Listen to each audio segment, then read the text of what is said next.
You're pitiful, just a dropout kid from the lowest rung. I bet you were raised in poverty and your kid is living at the bottom of society. I understand your perspective. Let me introduce myself. I'm Mary. My life has been a roller coaster, to say the least. When I was about to finish middle school, tragedy struck. I lost both my parents in a short span of time. Coping with such loss, my focus shattered, and I couldn't muster the will to study for exams anymore. Predictably, I failed all my high school entrance exams, even the backups. At 15, I found myself at a crossroads, gap year or workforce. To be honest, I did have aspirations of attending high school, but the family members who took me in were financially strained. Moreover, I felt compelled to preserve my parents' life insurance payout for future needs. Add to that the discomfort of entering high school a year late, and the decision to start working seemed the most practical. I must have been 19 then, in a relationship with John, a colleague at my workplace who was 27 at the time. You're involved with someone much older? Are you sure about this? A man pursuing a 19-year-old, can he truly be responsible? My aunt, a relative, expressed her concern, but youthful and headstrong, I disregarded her advice. John is wonderful. Sure, there's an age gap, but 8 years isn't uncommon, right? Well, if it were 25 and 33, perhaps, but 19 and 27 is quite a difference. What's the difference? Quit talking down about him. With that sentiment in mind, we tied the knot when I turned 20. A few months later, I discovered I was pregnant. Initially, I was overjoyed, but it was short-lived. When I broke the news to John, his response shattered me. What? You're planning to keep it? Seriously? No chance. I can't handle having a child with a dropout. Why should I be burdened with raising a kid who'll end up like you? Why would you say such hurtful things? You knew about my dropout status before we got married, didn't you? Yeah, I suppose, but no, it won't work out. I mean, having a child with a dropout, the child will turn out odd, right? I don't want to raise a kid like that. I also want more freedom. John's words stung, and soon he began avoiding me both at home and at work, pressing for a divorce. Over time, my feelings for him waned and I eventually consented to the split. However, my job at the time, within a small company, lacked any provision for maternity or paternity leave, leaving me no option but to resign concurrently with the divorce. With the support of my relatives and what remained of my parents' life insurance, I safely delivered my son Jacob, pouring all my love into raising him. Despite the financial strain, I remained healthy after childbirth, juggling multiple part-time jobs to make ends meet. By the time Jacob entered elementary school, I secured a full-time position, granting both financial stability and emotional bandwidth. Now, 2 decades have elapsed since those trying times. These days, Jacob and I even indulge in leisurely outings together. Hey, are you perhaps married? Suddenly, a familiar voice pierced through the air, a voice I had hoped to erase from memory. It belonged to John, my ex-husband, the man who deserted me during my pregnancy 2 decades ago. I thought it might be you, Mary. So, what brings you to a department store on your day off? Seems a bit upscale for you, John remarked, a smirk playing on his lips. Jacob, likely bewildered by the unexpected encounter, stood quietly, his expression troubled. I figured he might be your new beau, but he looks rather young, doesn't he? Ah, is this the kid from all those years ago? Ah, it's a boy. Well, it's none of my concern anyway, John continued. Indeed, you and I have long parted ways, John. Why are you even speaking to me? Don't be so bitter, Mary. Remember, we used to be deeply in love. Seems like you've turned into quite the cold-hearted woman, haven't you? John's grin held a hint of mockery, as if the past held no significance to him. Then, he uttered something utterly audacious. By the way, is he also a dropout? What? What are you implying? I retorted, taken aback by his insensitivity. Well, I mean, like mother, like son, right? If you dropped out, it's only logical that he would too, isn't it? John's words dripped with disdain. Enough. Stop with your hurtful comments, I snapped, unable to tolerate his callousness any longer. Ah, but he's got my genes, so he must have at least graduated high school, right? Although, in today's world, even with a diploma, you're still scraping the bottom of the barrel, John boasted, dropping the name of a renowned multinational corporation, the kind often plastered across TV screens. Surely, you've heard of this company, Mary. I'm a department head in a major corporation now. I guess you could say I'm part of the elite. he declared. And what would the elite want with someone like me? Are you daft? Do you honestly think I have any interest in someone as ignorant and destitute as you? I only spoke to you out of nostalgia. Frankly, you're nothing but a bother, I shot back, my patience wearing thin. Don't say that, John protested weakly. That's why you'll never achieve anything significant. Ever since you entered my life, my fortunes have changed for the better. I was recruited by a prestigious corporation, and my career has been skyrocketing ever since. Life is certainly smoother without someone like you bringing bad luck. So, I'm a bad omen to you, John. If that's the case, perhaps it's best if you refrain from contacting me altogether. No, sometimes I just like to glance at the bottom of the barrel to remind myself of how fortunate I am. You see, in my workplace, there's no one quite like you, not even among the lowest ranked employees. But it's true what they say about poverty. It's like a vortex, pulling you down no matter what. Is that all you wanted to say? We're pressed for time, I interjected, urging John to get to the point. Just a moment, let me have a word with my son, John replied casually, placing a hand on Jacob's shoulder with a self-satisfied grin. Then, with a smile still lingering on his face, he addressed Jacob. Life may be tough for you too, but it is what it is. Blame your mother for her poverty and lack of education. If you're looking for someone to resent, point it towards her for having you straight out of middle school. John's expression radiated satisfaction as he glanced around. John, what's taking so long? The restroom was crowded, I inquired, wondering why he was lingering. Oh, I just bumped into someone from the past, John replied casually, as if nothing significant had occurred. At that moment, his wife or girlfriend joined him, a striking woman who seemed intimately connected to John. Can you believe it? This woman dropped out of high school midway through. Not even a high school graduate, but a middle school dropout. Can you imagine? John boasted, his tone dripping with condescension. And her son is likely to follow suit, destined for the bottom rung of society. Aren't you glad you didn't have to endure such a dismal existence? You're fortunate to have landed a high achiever like me, he continued, oblivious to our presence as if we were invisible. However, the woman seemed to take notice of Jacob when he lifted his head. Peering up from her books, her expression turned startled.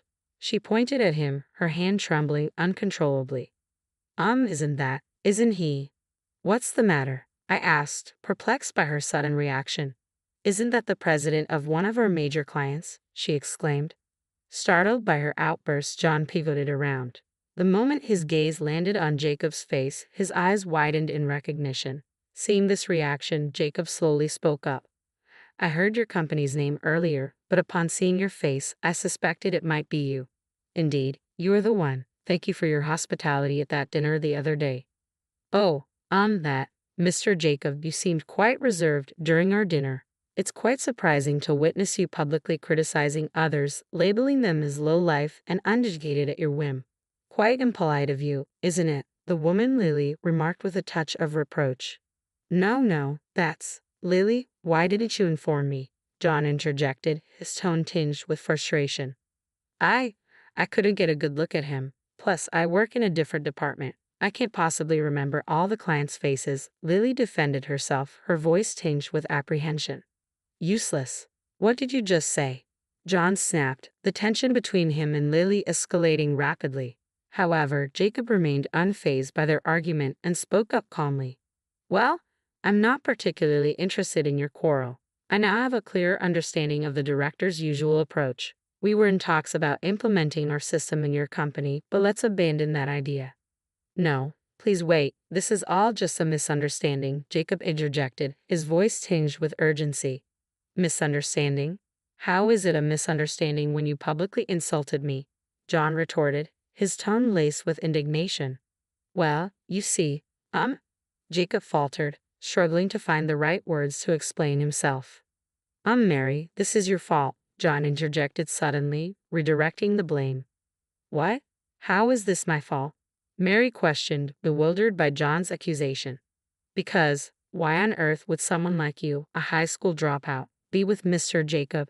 Do you even realize who he is? He founded a business while still in college and holds numerous patents. The system he developed is so advanced that major companies are vying to adopt it, John explained, his voice dripping with condescension. Is that so? And why are you with him when you didn't even know that? Mary countered, her tone tinged with skepticism. I'm not quite sure. I don't typically discuss work matters with my son, John replied. He said that. Your son? Mary echoed, her tone reflecting surprise. Yes, that's correct. Pleased to make your acquaintance. I am Jacob, the prodigy, son of the high school dropout. Jacob interjected confidently. Well, that's, John stammered, caught off guard by Jacob's assertion. It seems you have something on your mind regarding my mother. Please feel free to express yourself. We likely won't have another chance to converse, Jacob encouraged, his tone composed. Oh, well, what's the situation here? How come someone like you? Why is someone like Jacob's mother, a high school dropout? John stumbled over his words, struggling to articulate his thoughts. John faltered, taken aback by Jacob's unexpected interjection. He appeared torn, as if he wanted to retort but found himself at a loss for words. His gaze shifted uneasily between Mary and Jacob. From my earliest memories, my mother instilled in me a wealth of knowledge. Despite her lack of formal education beyond middle school, she delved into countless books and shared their wisdom with me, Jacob continued, his voice steady and composed. What? I never knew Mary possessed such depth, John muttered, visibly surprised. But there was one subject my mother remained silent on, the criticisms of my father, who abandoned us during her pregnancy. I've harbored resentment towards my father for as long as I can remember, but my mother always insisted it was her own naivety that led to our struggles. Even in our most dire circumstances, when we had nothing and were barely scraping by, she maintained a radiant smile. She's the person I admire most, Jacob recounted, his voice tinged with reverence. So you hold her in high regard, but Mr. Jacob, you share my bloodline, don't you? Can't you consider signing the contract with my company? John pressed, his tone pleading. Yes, I could. However, what's truly unacceptable here is your behavior. We're in a public setting, you know. Have you not considered the embarrassment you're causing? Jacob countered, his tone firm. Well, that's just my honest opinion. I simply perceive Mary as lacking in intelligence, that's all, John retorted, his tone unapologetic. And what does that make you, the man who fathered a child with this woman you call stupid? What kind of person does that make you, abandoning her when she was so young? Maybe she was innocent, but do you have any idea of the hardships she endured? You seem proud of your position in a big company, but why didn't you contribute even a single cent in child support? Jacob's accusations hung heavy in the air, leaving John speechless. As Jacob's words sank in, Lily's expression transformed. From a troubled look, her face now bore a glare directed squarely at John. Wait a minute, that's not what you told me. No, you just be quiet. That can't be true. Didn't you share with me that your previous wife cheated on you and left, that she denied you access to your child, and even refused your attempts to provide child support, forcing you to save instead? Was that entire story just a fabrication? Lily's voice was edged with disbelief and accusation.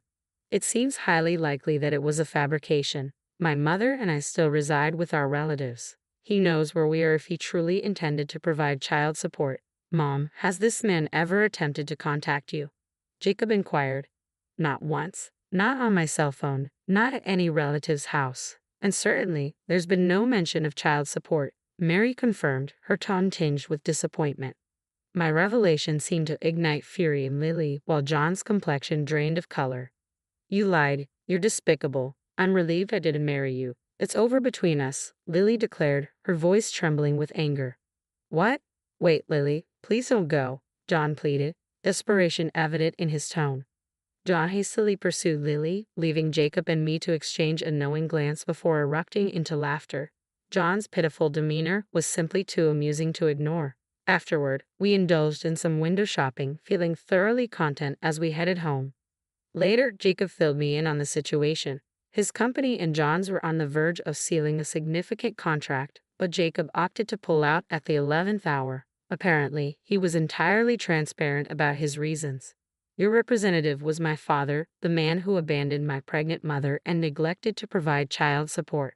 It's inconceivable to trust such an individual and engage in business with him. The system I've developed is akin to my own offspring. Entrusting it to him, just the thought makes my skin crawl. Predictably, this turn of events stirred up considerable turmoil. Allegedly, the company penalized John by demoting him and sidelining his role.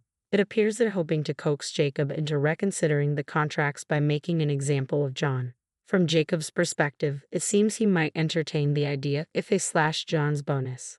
Undoubtedly, John is about to face some challenging times, but perhaps it's what he deserves, isn't it? At 48, he only has to weather another 12 years until retirement. My mom endured much harsher circumstances for far longer. When you put it into perspective, this isn't all that tough. Jacob's expression was one of genuine anger as he voiced these sentiments. I empathize with his emotions, so I have no intention of intervening. In his desperation, John has sought refuge at our relative's home. With a deep bow at the entrance, he pleads desperately. I'm deeply sorry for what I did in the past. I lied about providing child support, but I do have savings now. I'm willing to offer Jacob the equivalent of child support as a gift while I'm alive. I'll even compensate Mary if necessary. Please reconsider, John implored. However, Jacob refused to entertain such propositions. Turning to John, he stated firmly, I have no interest in your savings now. Our hardships belong to the past. You didn't support us then, and now you only seek to save yourself. That's unacceptable. I apologize. I was young and foolish. Please forgive me, John pleaded, his voice tinged with remorse. Those who genuinely regret their actions wouldn't dangle compensation as a bargaining chip. Your selfishness knows no bounds. Please leave. If you return to this house, I won't hesitate to involve the authorities. Wouldn't that further jeopardize your position at the company? Jacob's words struck a chord, prompting John to flee in a panicked frenzy. Thanks to Jacob's intervention, it's unlikely John will darken our doorstep again. We can look forward to peaceful days ahead. Currently, Jacob is focused on completing all his college credits.